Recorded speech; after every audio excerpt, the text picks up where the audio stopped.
ಈ ತರ ಒಂದು ಮೂಕ ಪ್ರಾಣಿಗಳ ಮೇಲೆ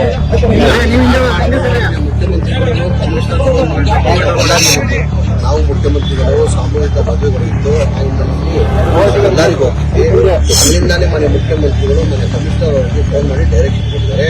ಅದು ಯಾರಿದ್ದಾರೆ ಬೇಗ ಆದಷ್ಟು ಬೇಗ ಅವ್ರನ್ನ ಅರೆಸ್ಟ್ ಮಾಡಬೇಕು, ಅವ್ರನ್ನ ಶಿಕ್ಷೆ ಕೊಡಬೇಕು. ಅವ್ನು ಯಾವನಾನೇ ಇತ್ತು ಅವ್ನು ಅರೆಸ್ಟ್ ಮಾಡೇ ಮಾಡ್ತೀವಿ, ಅವ್ನಿಗೆ ಏನು ಶಿಕ್ಷೆ ಕೊಡೋದು ಆ ಶಿಕ್ಷೆ ಕೊಡ್ತೀವಿ. ಈಗ ಸಿಸಿಟಿವಿ ಎಲ್ಲ ಇದು ಮಾಡಿದ್ದಾರೆ. ಇಲ್ಲ ಐಡೆಂಟಿಟಿ ಪೊಲೀಸ್ ಅವರೆಲ್ಲ ಐಡೆಂಟಿಫೈ ಮಾಡ್ತಾ ಇದ್ದಾರೆ, ತನಿಖೆ ಮಾಡ್ತಾ ಇದ್ದಾರೆ. ಸಿಸಿಟಿವಿ ಎಲ್ಲ ತರಿಸಿ ಎಲ್ಲ ಐಡೆಂಟಿಫೈ ಮಾಡ್ತಾರೆ. ಏನಾಗಿದೆ ಆ ಪರ್ಟಿಕ್ಯುಲರ್ ಸ್ಪಾಟ್ ಅಲ್ಲಿ ಸಿಸಿಟಿವಿ ಇಲ್ಲ, ಅದು ಅಲ್ಮಾ ಸ್ಕೂಲ್ ಅಂತ ಇದೆ, ಅಲ್ಲಿ ಸಿಸಿಟಿವಿ ಇದೆ. ಅದ್ರಲ್ಲಿ ನೋಡಿ ಪೊಲೀಸ್ ಅವ್ರು ತಿಳಿದು ಅವ್ರು ಮಾಡ್ತಾ ಇದ್ದಾರೆ ಅಂತ ಇಷ್ಟು ಮಾತ್ರ ಹೇಳ್ತೀನಿ. ಅವ್ನು ಯಾರು ಮಾಡಿದ್ರು ಅವನಂತೂ ಮನುಷ್ಯ ಅಂತ ಹೇಳಿ. ಪ್ರಾಣಿ ಮೇಲೆ ಏನು ದ್ವೇಷ, ಪ್ರಾಣಿ ಮೇಲೆ ಏನು ದ್ವೇಷ ತಗೊಳ್ಳೋದು? ಅವ್ನು ಯಾರನ್ನ ಇದ್ರು ಅವನ್ನ ಶಿಕ್ಷೆ ಆಗಲೇಬೇಕು. ನಾನು ನಮ್ಮ ಇನ್ಸ್ಪೆಕ್ಟರ್ ಹೋಗಿದ್ದೀನಿ, ಮನೆ ಮುಖ್ಯಮಂತ್ರಿಗಳು ಕಮಿಷನರ್ ಫೋನ್ ಮಾಡಿ ಬಳ್ಳಾರಿದ್ದಾನೆ. ಅದು ಯಾರು ಹಿಡಿದಾರೆ ಯಾರು ಮಾಡಿದಾರೋ ಅವ್ರು ಆದಷ್ಟು ಬೇಕು ಅವ್ರು ಅರೆಸ್ಟ್ ಮಾಡಬೇಕು, ಅವ್ರಿಗೆ ಶಿಕ್ಷೆ ಕೊಡಬೇಕು ಅಂತ ಮನೆ ಮುಖ್ಯಮಂತ್ರಿಗಳು ಹೇಳಿದ್ದಾರೆ.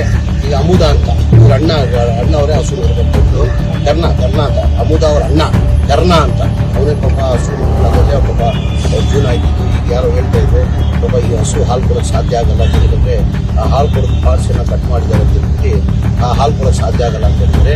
ನಾನು ಅಮುದಾಗಿ ಹೇಳಿದ್ದೀನಿ, ಮಂಡ್ಯದಮ್ಮ ಅವರೆಲ್ಲ ಅವ್ರು ಹೇಳಮ್ಮ ಅದು ಹಸುಗಳು ಏನಿದೆ ಅದು ನನ್ನ ಕಡೆಯಿಂದ ಕೊಡ್ತೀನಿ ಅಮುದಾಗಿ ಹೇಳಿದ್ದೀನಿ. ಅವ್ರ ಅಣ್ಣ ಬಂದಾದ್ಮೇಲೆ ನಾಳೆ ನಾನು ಹಸುಗಳು ಏನು ಡ್ಯಾಮೇಜ್ ಹೊಸ ಹಸು ಅವ್ರಿಗೆ ಕೊಡ್ತೀನಿ.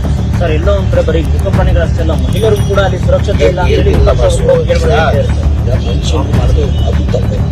ಈಗ ಪ್ರಾಣಿಗಳು ಮಾಡ್ತಾರಂದ್ರೆ ಅವ್ರ ಮನುಷ್ಯರು ಅವರು ಯಾವನ ಇಲ್ಲ, ಅವ್ನು ಯಾವನ ಇಲ್ಲ, ಅವ್ನಿಗೆ ಶಿಕ್ಷೆ ಆಗ್ತದೆ.